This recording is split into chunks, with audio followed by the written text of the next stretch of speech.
Hey guys, I'm sure that you've seen that recently the wonderful Colour with Claire has done me a massive favour and she's actually done a full flick through of my book. I've not had time to do this because I've just been so manic. I've done my first fair this year, I put my book on Amazon and I've been playing catch up ever since. So I am now going to take an opportunity just to show you the difference between the two books. So when I originally put my book together, I obviously asked a lot of you, what is important to you? And the feedback that I got was, great quality paper. I don't want my pens to bleed.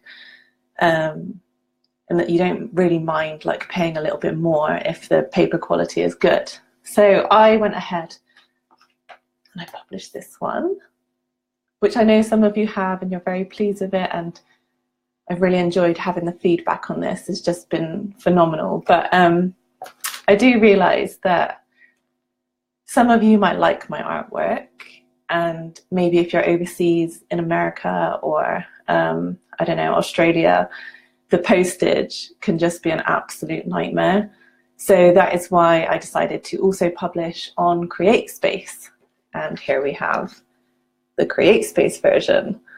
So initially, I was a little bit apprehensive about putting this on there, just because it goes against my whole ethos of like, I want to create a quality book and have quality paper. And the CreateSpace books are just renowned for having quite flimsy paper, which I think if you colour with pencils like myself, that's absolutely fine. But if you're using pens, in particular alcohol-based pens, I find that the ink kind of bleeds into the paper. So not only does it bleed through onto the other side anyway, I can't quite colour to the edge of the lines because it almost blurs past the lines. So you have to be quite tactful in your approach with certain types of pens. But that being said, a few people already bought the CreateSpace one, which I am praying they leave me a nice review.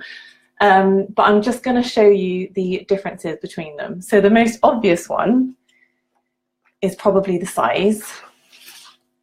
So my original book here, this is standard UK A4 size. I can't remember the dimensions off the top of my head, so I might post that in the comments after. And then this one is like one of the sizes on CreateSpace. So if I can just show you that there. So it's a little bit smaller, but not a great deal. I think on the CreateSpace version, I've just had to chop off a little bit of the mermaid at the bottom, which is no big deal. The actual designs themselves is exactly the same. So where the designs are circular, they're still able to sit on the page quite nicely. The next difference is the cover finish. So the cover finish on my original book is a soft touch matte lamination. This just feels absolutely divine. So if you are a little bit of a colouring snob, then this is the one to buy, because this I'm kind of classing as more of an artist edition.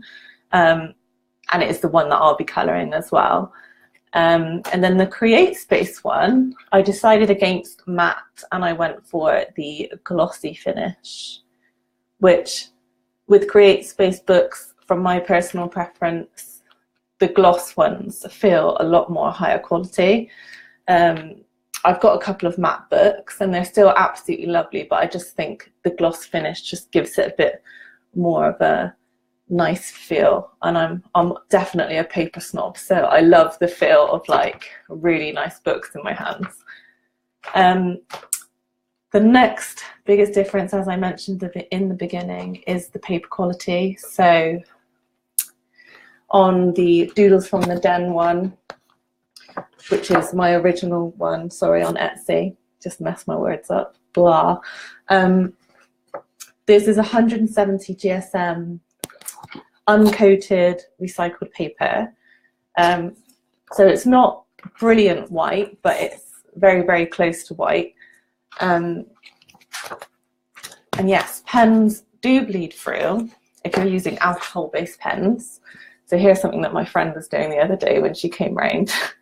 And she used my Touch 5 markers. So they're alcohol-based. They're like rip-off versions of Copic markers. And it does bleed through. However, where the paper is so thick, even if you didn't put a protective sheet underneath, it won't print through onto the other side. So that's quite good. And if you're just using standard, like non-alcohol based colouring pens, they won't go through whatsoever. I mean, I've put a Sharpie on there, a permanent pen, and it's not gone through. So the quality is very, very good, which is actually why the price point is slightly a bit more. So the Etsy one is £9.95. And the Amazon one is £5.25 because the paper, again, it's just white, standard Create Space paper, quite thin, so pens will go through, but it's not an issue if you just pop a piece of paper underneath. And what else? Oh yes, there's the digital version. So some people like to print out on their own paper stock, which I completely understand, because if you're maybe colouring something in as a gift for someone else, or maybe you're the type of person that likes to experiment or even try a few things before you commit to putting it inside a book, there is the digital version available for you to do that. I think I have it on my iPad, 2 seconds. Yeah, so here we go. Oh, you can't see my screen, that's annoying. If I tilt it like that, you can see it. I actually like doing digital and traditional colouring. So for me, colouring on the bus, which is something that I do, and people look at me like I'm really strange, but I'm like, whatever. So yeah, I'll sit and colour on the bus, and for that I'll use the digital versions of my line work. Everyone's got different tools that they use for this, but I will take the digital download that I've got on Etsy, and I will import that into Procreate, and I will colour in on there. But the, sorry, I've got really dry mouth. The digital version will also work with apps like Pigment, Recolor, and then obviously there's the option of just printing at home on whatever paper you want and just doing it that way. But if you are a fan of digital colouring, then that is the best option for you. God, I'm actually out of breath from where I'm talking so fast. That's just, what the hell. Anyway, I did post on my Facebook page a second ago just asking what you might like to see for the next book. So I will be working on this all of next year, and hopefully I won't be having such a rushed release on this. And now that I've learned from this experience, I'm hoping there won't be as many problems. So yeah, I just kind of want to know, how do people feel about the designs being within a circle? So my initial thought process around the circle designs was, I think if you are quite new starting to colouring, sometimes seeing a full page of really intricate work, just, it almost makes you a little bit scared to start. And I wanted someone to flick through, have a variety of designs, something that they can just pick out depending on their mood, and not feel really overwhelmed to start. So that's just going from my own experience, but I do know that it depends on the type of colorist that you are. So I would be quite happy to do a book full of circular designs again, or a mixture, maybe just full pages, maybe even double pages. How do people even feel on double pages these days? Like, some people rave about them, other people hate them. I don't know. I guess I can't please everyone, but if you are a fan of my illustration style and you can maybe see yourself buying my book in the future, then I would love to have input from you. I think I'm going to do a mix of designs again. So with this first book, there's no theme, as you know. There's like unicorns, fairies, weird tattoo style stuff. And that's, again, down to my experience with it, because the last thing I want to do is flick through a whole book of leaves or like under the sea stuff. So I think diversity is probably the path I'm going to take, but if everyone says otherwise, then I'm very willing to also adapt to that. Right, I'm just waffling on now, but if you do have any questions about the different formats of the book, maybe trying to weigh up which one is better for you, or which one you can afford, then I'm more than happy to help. I will post sorry, I will post links in the comments below with links to on Amazon, Etsy, and the digital version as well.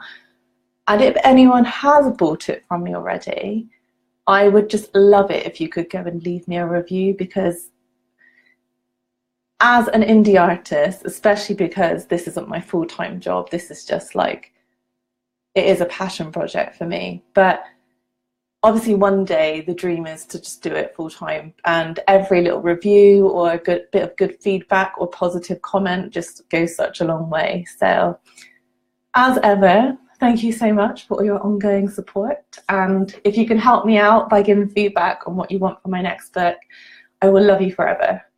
And that's it from me today. I'll probably pop in at some point and let you know like what the feedback is and plans for next year, but I'm a very busy bee from now until end of December with a few craft fairs and just doing the scary thing of talking to people face to face. So yeah, I'll probably catch you in the new year. So if I'm a bit quiet, then please don't go mad. I'm also trying to finish a new freebie for my email list. So if you fancy another little festive freebie, then you can sign up for that at www.foxdesignden.com. And I will see you later. Goodbye, and enjoy the rest of your day.